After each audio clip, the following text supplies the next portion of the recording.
राधे राधे। एक अनोखी गुरु दक्षिणा। एक ऋषि थे, बहुत ही सरल, सहज और अत्यंत ज्ञानी। दूर दूर से लोग उनके पास शिक्षा प्राप्त करने के लिए आते थे। एक बार एक राजकुमार भी ऋषि से शिक्षा प्राप्त करने के लिए आया।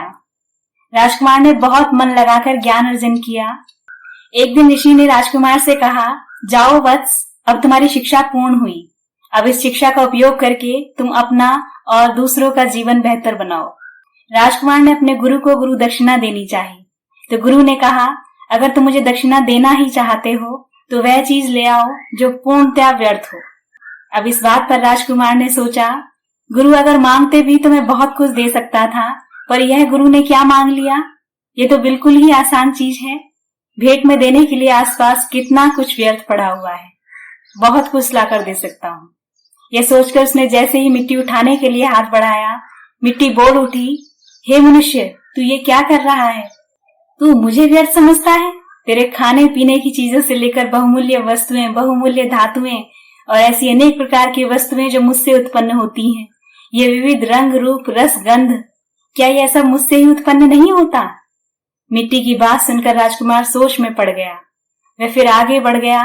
वह थोड़ी ही दूर गया था कि उसने देखा एक स्थान पर गंदगी का ढेर लगा हुआ है।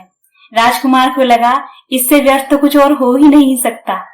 और यह सोचकर राजकुमार ने जैसे ही गंदगी उठाने के लिए अपना हाथ बढ़ाया तो उसमें से आवाज आई, रुको मानव, तुम मुझे व्यर्थ समझने की भूल कैसे कर सकते हो?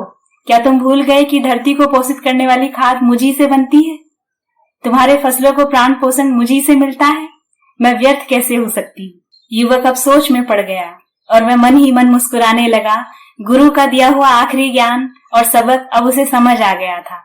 अर्थ यह है कि व्यर्थ तो तू खुद ही है जो दूसरों को व्यर्थ समझता है और खुद पर अहंकार करता है।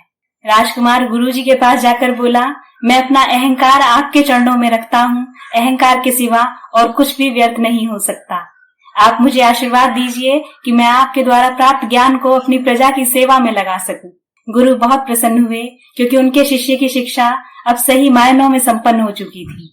इंसान के अंदर सबसे व्यर्थ उसका अहंकार होता है। अहंकार जितना बढ़ता जाता है, मनुष्य के गुण स्वतः ही नष्ट होते चले जाते हैं।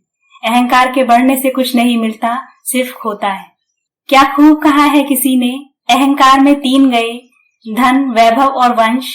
ना मानो तो देख लो रावण, कौरव, कंस। अपना ख्याल रखिए, अपनों का ख्याल रखिए, हंसते रहिए, सबकी खुशी का कारण बनिए। मैं फिर मिलूंगी आपसे एक नई वीडियो में। राधे राधे।